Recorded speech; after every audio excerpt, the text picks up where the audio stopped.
Feruza Normatovani oliy maqsadi bor edi. Ya'niki kim bilan shu bekor urushtirib qo'ysamki, bekor meni tinch qo'ysa. Va oliy maqsadiga mana bu pidarraz bilan birgalikda erishishdi.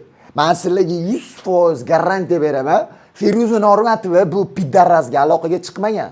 Ditto Margarito Papacarloni o'zi Feruza Normatovaga aloqaga chiqqanda men shunaqa pizdiz gangsterman degan.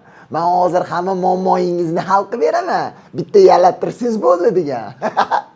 Feruza Normatova, "А давай, почему бы нет, как бы bitta yalatish Margaritoda aylansin" degan.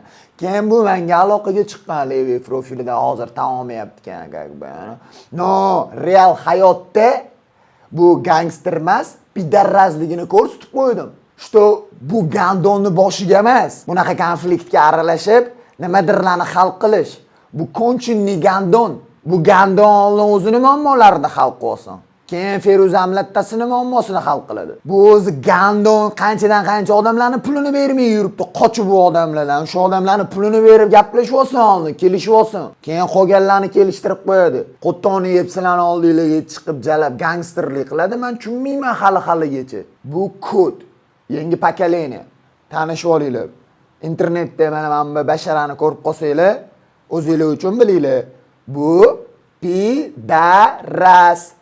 Pidaras.